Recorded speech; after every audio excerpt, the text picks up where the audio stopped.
Jules. Morning, Julie. I looked down, it was 7:25. I look up again at 7:31. Oh, no. Oh, how time flies. Well, I want to welcome everybody. The Bible study that we do is not associated with any company, institution, or denomination. And if you'd like to invite somebody to join or attend, feel free to forward the text reminder we send out on Tuesdays. If you're not getting that text reminder, if you will go to, if you will just text the word Game Changer to 474747, then it'll get you where you can sign up to get the text reminders. If you have any problem with that, you can always feel free to reach out to me at GameChangersDevotional@gmail.com.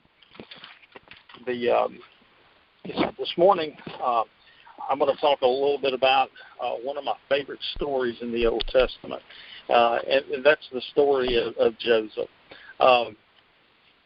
When we're a kid, a lot of times, and if you were raised in having parents take you to church, or you went to church or vacation Bible school, you probably heard the story of Joseph, and what stands out to you is he was thrown in the well. They always talk about his coat of many colors that he had, and talked about how he was, his father's favorite son, and that eventually his brothers became jealous of him, and they ended up, throwing him in the well, going back and telling his father that an animal had attacked him.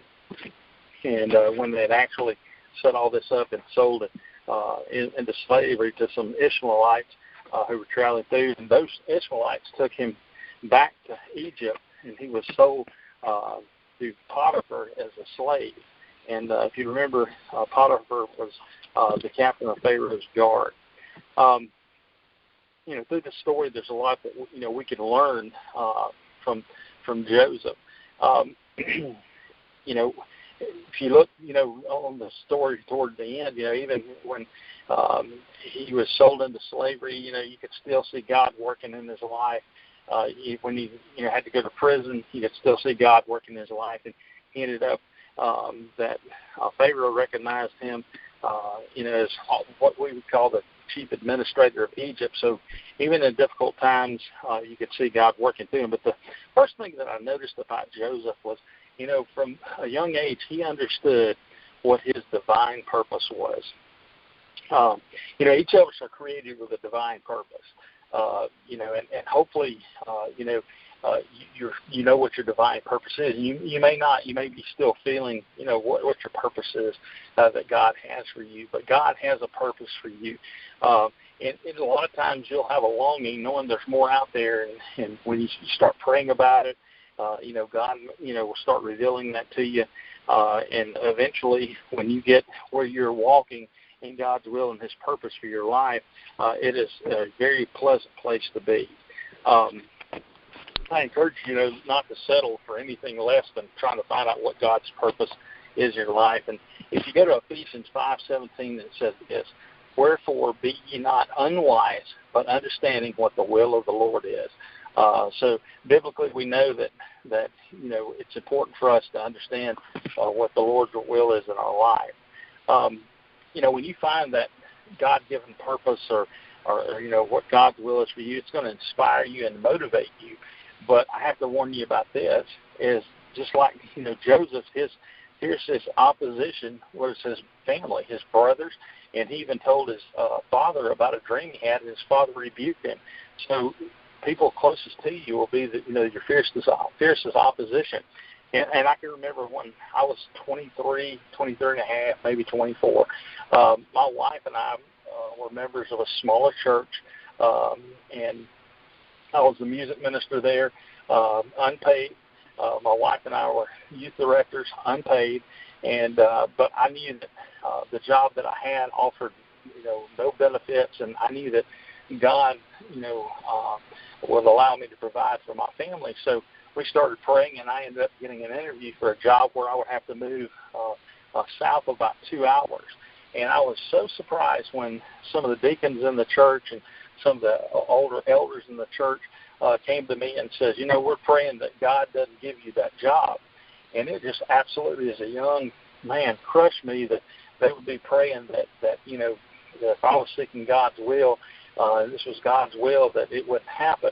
And it would have been a lot better off for me if they had just said, hey, we're praying that God, works everything out to where it's, in His will and in your best interest. But they didn't say that. So just be prepared when you start trying to follow God's will and His purpose that you can have opposition. In Genesis 39:2, it's one of my favorite scriptures. I think it defies logic when you look and read the story about Joseph. And it says, and the Lord was with Joseph, and he was a prosperous man, and he was in the house of his master, the Egyptian. Now, God's saying in His word right here that Joseph is a prosperous man. But you remember where he's at. This is the time in his life when he was serving as a slave. His own brothers had sold him out into slavery. They had told his father he was dead. So, he might not have known that exactly.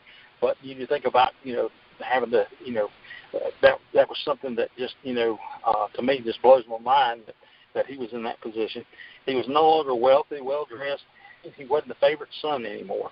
And, he had found himself on an auction block, stripped down of everything, including his clothes. And he was standing beside Potiphar. And his master, Potiphar, had everything. I mean, everybody looked at him and says, oh, he's got everything. He's got wealth, he's got all this extravagant stuff around him. But even as Joseph stood there beside Potiphar, the Bible still records him as being the truly prosperous one. It didn't say anything about Potiphar being prosperous. It said Joseph was prosperous.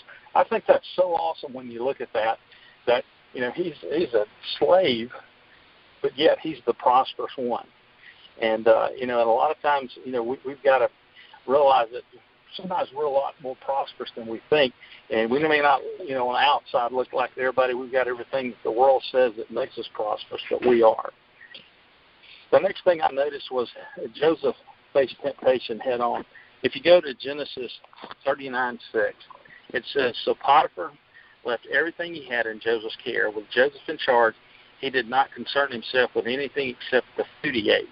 Now Joseph was a well-built and handsome, and after a while, his master's wife took notice of Joseph and said, come to bed with me. And you'll read on, and this happened for a good while. She would say, come to bed with me, and he would say, no, I'm not going to do that. And one day she grabbed him by his garment, and basically in my mind, what I'm seeing is he jerked away. His garment came off in the room. Well, she was embarrassed. And she went and told some of the other male servants in the house that basically, he tried to rape me, or he tried to do something wrong. And Potiphar ended up throwing Joseph in jail. Now, what she realized, he was thrown in jail for something that he was totally innocent of. And when you think about that, he's trying to serve God. He's doing the right thing, but yet this all blows up in his face. And so he was thrown in prison. And you got to remember that from the time that his brother sold him into slavery to now, there's about 17 years that have passed, and he's still remaining faithful. And it's, in our lives, it's so tempting sometimes when things don't go our way, or we're challenged, or, the devil just keeps just beating us over the head. The devil wants us to give up. He doesn't want us to follow God's will and God's purpose. But yet, we need to know that we need to hang in there, because it says in Galatians 6:9, and let us not be weary in well-doing, for in due season we shall reap if we faint not. So, we've got to hang in there. And we've got to face the temptations that are coming our way, and we've got to remain faithful to God's purpose. One thing that I think that you can do that will help you tremendously is if you've got somebody that you're close with that you can go to when you're being tempted by Satan, when things are being thrown in your face, that you can trust and you can discuss and say, hey, this is what's going on. I think that helps us get through those times, and when we're not trying to face those alone. Today, I'll ask you, do you know what God's divine purpose is in your life? Do you know what God's will is in your life today? Do you know what the will of God is for you, and is the devil tempting you to get off course? Like I said, that's what the devil wants to do. He wants to happen. He wants you to get off course because that makes him happy when you're not on course. Have you stayed the course and stood firm on something, and because it's God's will, God's purpose, and you've lost relationships over it? I can tell you that's happened to me in the past. That I knew that God was telling me to do something. I stood up for it, and I ended up being one person standing alone, and it cost me some time. With some ministry stuff I had, but God taught me patience in that time. But realize that when you stand firm, sometimes you're going to lose some relationships. Everybody's going to have a different purpose. God's not going to necessarily give you a dream like He did Joseph, but over time, it may take a little bit of time. He'll speak to you through different things, and He will let you know what your purpose is. And once you are under God's will and you're in that purpose, you're really going to know it. You're going to be happy, and I think that it'll make a huge difference in your life and what you're doing to serve. I'm going to end this in prayer, and then we'll open it up for discussion. Dear Lord, thank you so much for this day. I just pray that you would be with us as we go through our day, dear God. Keep us all safe. I just pray that today, if there's somebody on this call that is struggling with what your will is in their life, dear God, I lift them up to you, and I pray that you would help them find that will that you have for them, and you would reveal it to them. I just pray that you'd be with each and every person on this call that is walking in your will, dear God, that you would continue to help them, keep them from temptation, dear God. I just pray that you would encourage them, and we lift them up to you, dear God, that they will do things that glorifies you. And I just thank you for each and every one on this call. Thank you for them taking their time out, and dear God, I just pray that there's something that is said on these calls that makes a difference in their life. These things I ask in your name. Amen.